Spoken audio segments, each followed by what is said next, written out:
Hey folks, Mr. D here. In this video, we're going to carry on our little quadratic adventure. This time we're going to be focusing on standard form for quadratic functions, and we're going to learn how we can graph functions written in standard form. In case we forgot from previous lessons, this is what standard form looks like. ax squared plus bx plus c. The big important pieces of standard form are going to be the a value, and that's what these first two bullet points kind of deal with. Our a value is going to tell us a few things. One, does it open up or open down? Is a positive or negative? And then two, our a value is also going to tell us if we're using that 1, 3, 5 pattern. I don't know why I chose to do quotes on one side and parentheses on the other. That was weird. If we're going to use the 1, 3, 5 pattern to get points from the vertex, and that's where from the vertex you go up 1 over 1, then up 3 over 1, then up 5 over 1, just to get additional points. Or if we have to multiply those numbers. So like if a was 2, we'd multiply all these by 2. So 2, 6, 10. If a was 15, it has to be 15, 45, and 75. All right, so let's talk about how we can get the vertex from standard form. So you'll see we have a very important formula here, okay? I would strongly advise you guys pause the video to write this down. Our vertex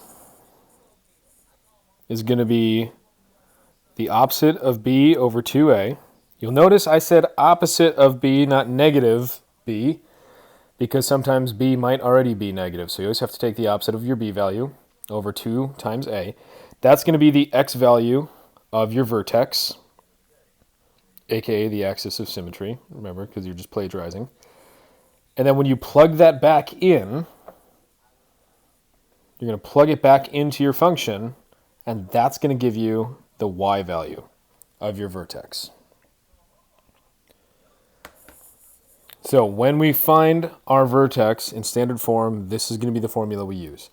You guys will be using this very, very frequently, because standard form is the most commonly used format for equations, especially when we have word problems involved. Last bullet point here, y-intercept is going to be 0, c, and we've talked about that before. One advantage to having standard form equations, you can just look at it and get the y-intercept without really having to think about anything. So that's pretty nice, but it's not like it's too much work to find y-intercepts in other forms.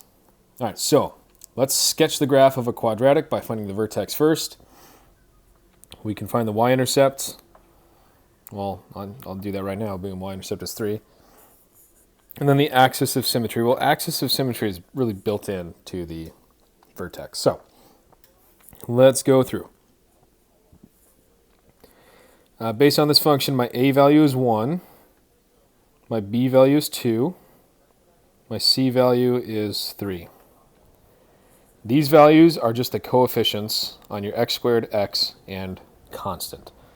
So 1x squared, 2x, 3. They're all positive, so I have all positives here. If I want the x value for my vertex, I need to do the opposite of b all over 2a. Well, b was 2. My a value is 1. Negative 2 divided by 2 times, so negative 2 divided by 2, it's easy, negative 1. So x equals negative 1 is going to be my axis of symmetry.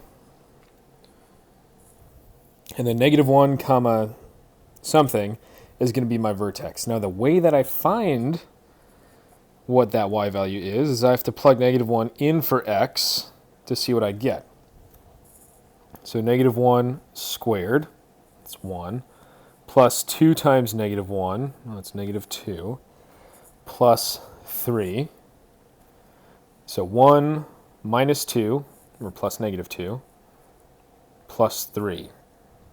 1 minus 2 plus 3. I'm getting 2 when all is said and done there. All right, so let's graph what we have. We've got my vertex, negative 1, comma 2. Negative 1, comma 2, that's going to be right there. We have our y-intercept, where'd that go, is going to be a positive 3. And then we have an axis of symmetry. Well, that's just going to go straight through the vertex. And the axis of symmetry is going to be straight through the parabola. So I just got a freebie point on the other side of this thing because it's going to create mirror images on each side. So I know that there's going to be a point right here at -2, 3 as well. Now, I could probably graph my parabola just based on these 3 points. I like to have as many as possible. So I'm going to use that 1, 3, 5 pattern. I go up 1 over 1, then up 3 over 1, because my A value is 1 here. So up 1 over 1, up 3 over 1, there's going to be a point right there. And I can use the axis of symmetry to get a freebie point on the other side as well. Yay. I love free stuff. Connect the dots, throw some arrows, shadaisy. You've got a parabola. Let's do another one. Uno más. All right, number 2, we have -x squared plus 4x minus 5. All right, my A value is going to be a -1. B is 4. C is -5. Again, I'm just stealing those coefficients. Now, since my A value is -1, that tells me we're going to be opening downward. So it should be a downward opening parabola. Let's figure out our vertex. So we're going to have -b, the opposite of b, over 2a. So b was 4, a was -1. And that's -4 divided by -2. That's going to be positive 2. So my vertex is 2 comma something, and my axis of symmetry is just x equals 2. Well, let's plug 2 into our function. -2 squared plus 4 times 2 minus 5. This would be negative, 2 squared is 4, so -4 plus 8 minus 5. -4 plus 8 is 4, minus 5 is -1. And then we also need our y-intercept. Well, that's pretty easy. That's just your last value, -5.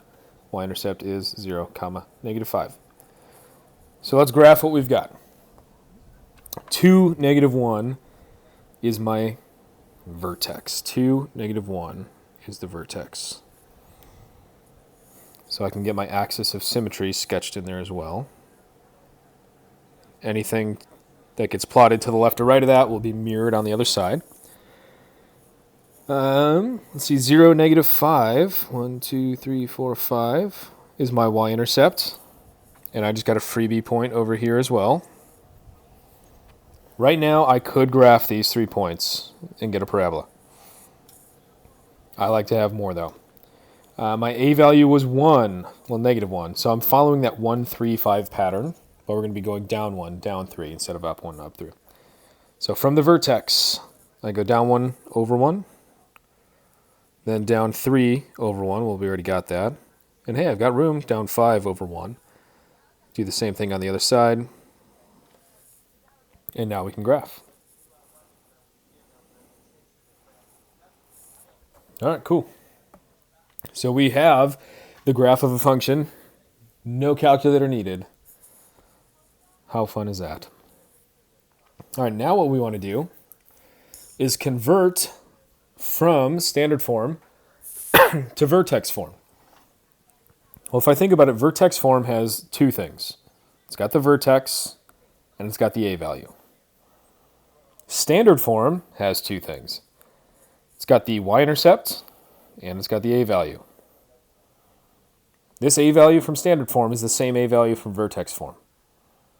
So if I could use standard form to find the vertex, well, then I'd have most of vertex form. I just need the A value, but I already know the A value from standard form. So that's pretty great.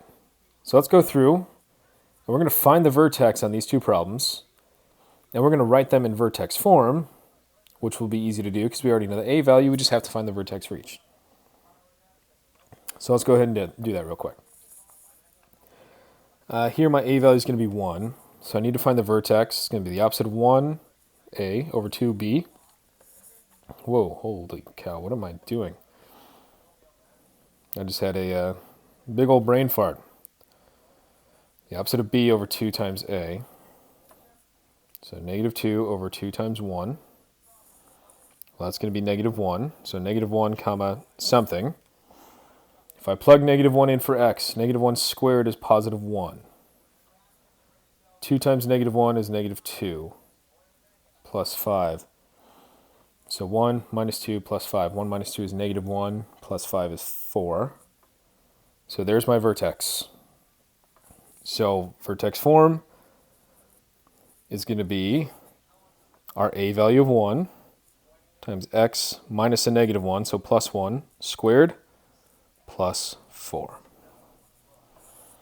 And apparently I'm bad at drawing boxes. Little side note, if your a value is 1, you don't need to write it. Let's do the same thing here for number 2. Let's find our vertex first, the opposite of b, so opposite of 8, negative 8, over 2a, 2 times negative 2. So that's negative 8 divided by, that'd be negative 4, also positive 2. So it's going to be 2 comma something. Well, that something is going to be negative 2 times 2 squared plus 8 times 2 plus 3. Let's see, 2 squared is 4 times negative 2 is negative 8. Make sure you're following order of operations here. Some of you might do negative 2 times 2 and say, hey, that's negative 4, and then square it, you're going to get 16. Unfortunately, that's not going to be correct. Exponents come first, and then multiply. 2 squared is 4 times negative 2 is negative 8. Plus 8 times 2, that's 16, plus 3. See, negative 8 plus 16 is 8, plus 3, I'm getting 11. So now we write it in vertex form. I already know my a value was negative 2. So negative 2 times x minus h, in this case 2, quantity squared, plus k, 11. And I actually drew a proper box that time. All right, let's do some error analysis. Billy graphed the function f of x equals 2x squared minus 4x minus 3, but he made a mistake. Classic Billy. Find and correct his error. All right. So it looks like he's finding the axis of symmetry first, so opposite of negative 4, so 4 over 2 times 2. Oh, right here. It looks like he goofed on the... I should choose a different color. He goofed on the opposite of b part. So that should have been a positive 4, because you just want to take the opposite of your b value. If your b value is negative, this will be a positive. B value is positive, this will be a negative. So that should have been a positive 4, which means that should have been a positive 1. So that should have been a positive 1, which means our vertex is going to have a different y value. So this would still be 2 if that was a positive 1. This would be a minus 4, though. So 2 minus 4 minus 3. 2 minus 4 is a negative 2, minus 3, that should be a negative 5. So this graph just has the vertex in the wrong spot. Should be at 1, negative 5, so down here. But it would still follow that 1, 3, 5 pattern. All right. Let's get into some application, aka word prob. So a baseball is hit so that its height above the ground is given by the function h of t, so height as a function of time, and that's equal to negative 16t squared plus 96t plus 4. If you guys are in or have taken physics, equations like this should look wicked familiar. So this is just any sort of trajectory problem written in American Standard Units, so feet and seconds. This talks about acceleration due to gravity, this is initial velocity, and this is starting height. Look at us getting learned. All right, so just by looking at this function, I know a few things. Thing number 1, it opens downward because my a value is negative, so it's going to be a downward opening parabola. It's got a y-intercept of 4. So that's going to be what the graph might look like. I have no idea how high up it goes. I have no idea how long it takes to hit the ground. That's all I know from now. All right. How high above the ground was the ball when it made contact with the bat? AKA, what is the y-intercept of this thing? What is the starting height when ball met bat? So at time of 0, how high off the ground was that? Well, it's going to be 4 feet. How long does it take the baseball to reach the highest height? So that's the vertex. And it's asking how long did it take to get there. So I'm trying to figure out what is that x value. All right, well, let's just figure out the axis of symmetry, right? Because that's going through the vertex. The highest point has got to be the vertex. X value is going to tell us the time, and then I can find the y value, which will be the height, which is going to be part C. So let's get the axis of symmetry here. We've got our function given to us. I'll plug in opposite of b, so negative 96, and I'm using the wrong writing tool. So negative 96 over 2 times a, negative 16. So that's negative 96 all over 2 times 16 is 32, negative 32. That simplifies to a positive 3. So how long does it take? It takes 3 seconds. And then how high will it go? Well, that's going to be the y value of the vertex. I need to plug in 3 for my y value, or for my x value, and see what the y value that comes out of that is going to be. So negative 16 times 3 squared plus 96 times 3 plus 4. If you use a calculator for this, absolutely no judgments. Feel free. The number is going to get gross. All right, 3 squared is 9. So I have negative 16 times 9. Just like before, don't do negative 16 times 3 and then square it. Your number would be gargantuan. Follow order of operations first. So 9 times 16, what is that? It's going to be 144. Sorry, negative 144. Plus 96 times 3, 288. Plus 4. All right, let's see. Negative 144 plus 288. That's just 144. Plus 4 is going to be 148. So the y value of this vertex was 148 if I wrote it as a coordinate. X value tells me how long did it take to get there. Y value says how high did it go. So at 3 seconds, it went 148 feet in the air. I don't know much about baseball, but I think that's a pretty good hit. All right, then last, a little think about it. Explain the difference between finding the vertex of a quadratic function written in vertex form and standard form. So we had 2 forms, right? We have ax squared plus bx plus c, that's standard.